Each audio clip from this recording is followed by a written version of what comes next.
12 nuevas víctimas en Internet se producen cada segundo.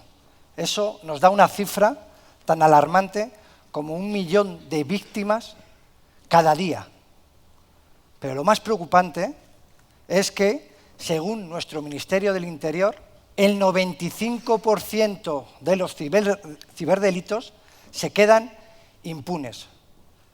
A mí esto me preocupa y son unas cifras realmente alarmantes.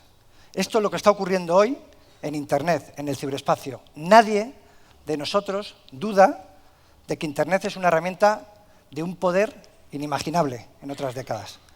Pero sobre todo, yo me gustaría destacar, compartir con vosotros, que nos otorga uno de los bienes jurídicos más preciados del ser humano, que más anhela, la libertad. Pero esta libertad no se puede aguantar con estos alarmantes cifras de ciberimpunidad.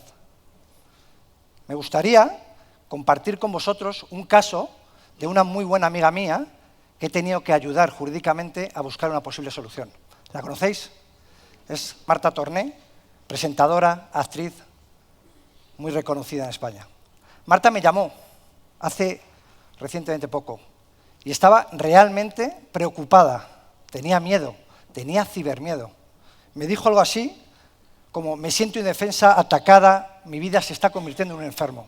¿Qué le pasó a Marta? Que le habían hackeado el móvil.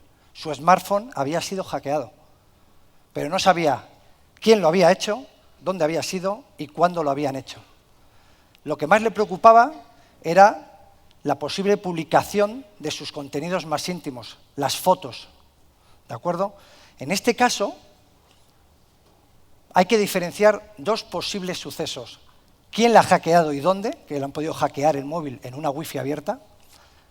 Y sobre todo, le preocupaba la posible publicación de las fotos en el ciberespacio.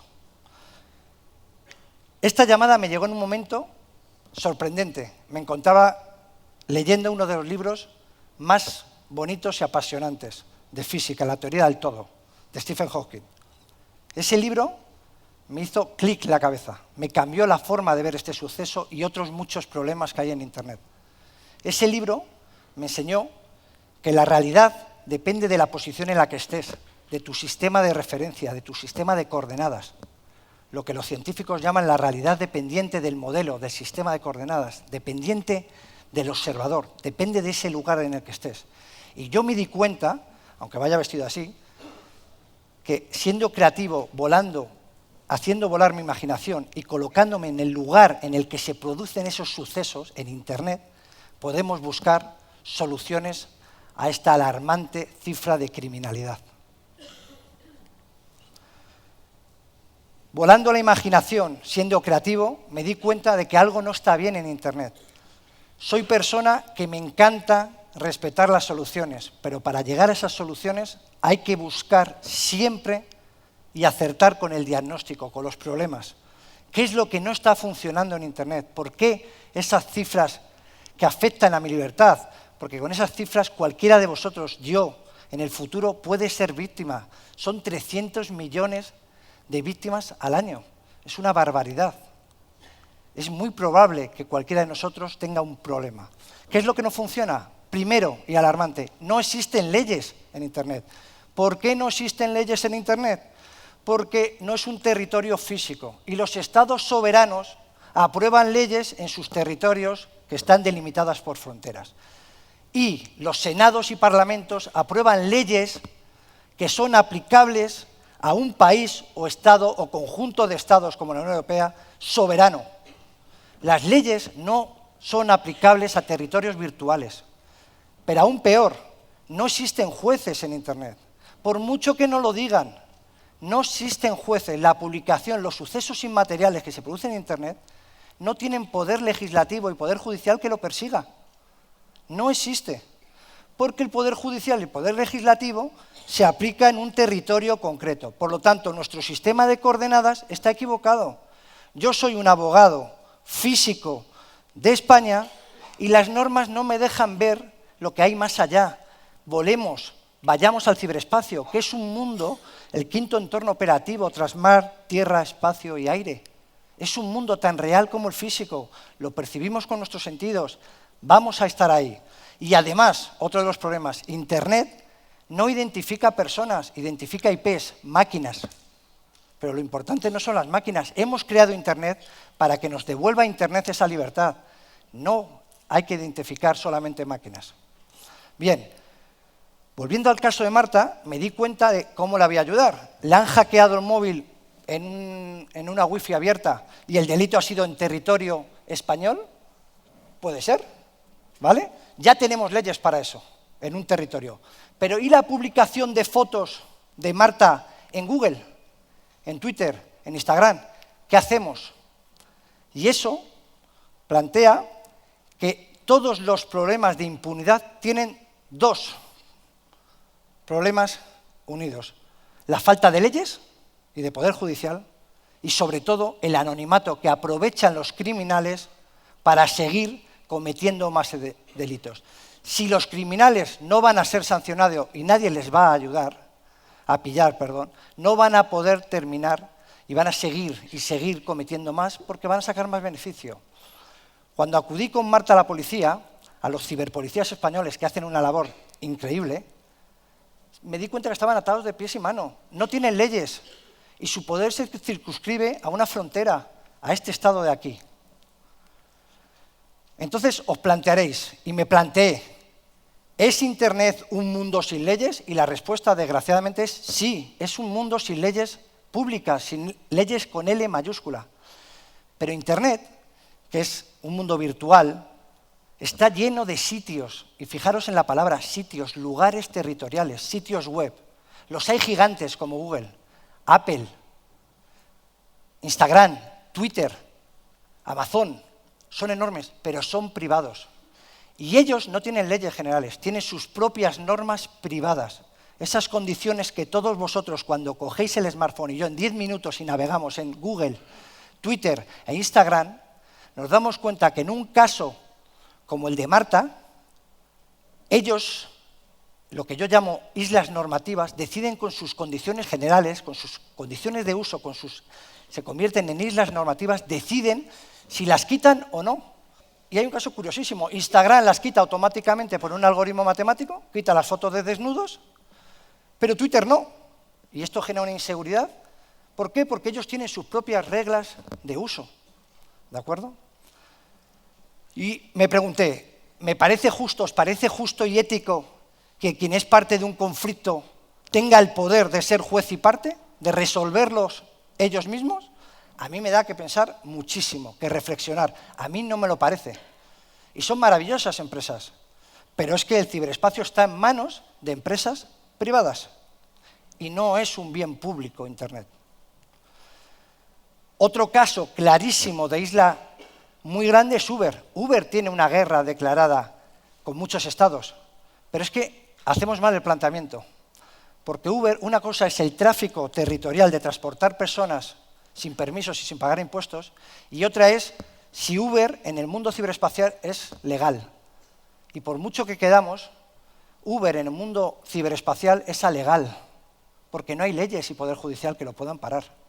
Pero no es ilegal tampoco, es alegal. Como soy persona que me encantan las soluciones, quiero compartir con vosotros cómo solucionamos este desorden jurídico, cómo lo arreglamos, para yo, que me encanta Internet, tener libertad y navegar pacíficamente y de forma segura. No quiero que me roben. Y ahí viene el gran clic. Einstein cambió la forma de entender el mundo. Colocó su cabeza en el espacio y en grandes dimensiones nos dijo que cambiaban las leyes anteriores de Newton. Estábamos en la Tierra y queríamos que así funcionaba el mundo. Y con su famosa ecuación lo hizo ver con un nuevo enfoque. Ese es el enfoque que tenemos que coger para poder solucionar los problemas de Internet. Hay que saltar del mundo físico, en el que yo soy un abogado, al mundo ciberespacial y verlo desde ahí la solución. Entonces, ¿cómo acabamos? Vamos a las soluciones. ¿Cómo acabamos con esa ciberimpunidad? Pues, bajo mi punto de vista, y lo quiero compartir con vosotros, con 3 leyes, ciberleyes generales muy sencillas, pero que tenemos que tener voluntad todos nosotros en forzar para que se aprueben. La primera, hay que declarar el ciberespacio como bien público. No puede estar en manos privadas. Esto no puede ser el viejo oeste, de que cada uno defiende su parcela y decide lo que está bien y que está mal, cuando pasamos de una isla normativa a otra. La segunda ley es que si no hay cibertribunales que sancionen y pillen a los malos, seguirán cometiendo delitos. Por lo tanto, hay que aprobar cibertribunales. Ya se hace con la gestión de los dominios, cuando alguien coge un dominio sin seguir las reglas. Hay un cibertribunal que no lo quita. Y la tercera y más importante es la ciberley, que me gustaría compartir, que es: hay que crear un identificador de personas. Hay que crear un ID. Dejemos de identificar máquinas y pasemos a identificar personas. Pero es que ese ID tiene que estar creado en el propio protocolo de comunicaciones TCP/IP. Hay que identificar ya a las personas, para que esas personas y esas islas normativas que son buenas nos pidan ese pasaporte digital para entrar a su isla. Y ese pasaporte debe llevar incorporado una regla, que es: el usuario que use el ID tiene que respetar los derechos y leyes de su país de origen. Así no hay que crear más leyes. Y me explico. Ese pasaporte digital, ese ID, ¿quién no lo puede dar?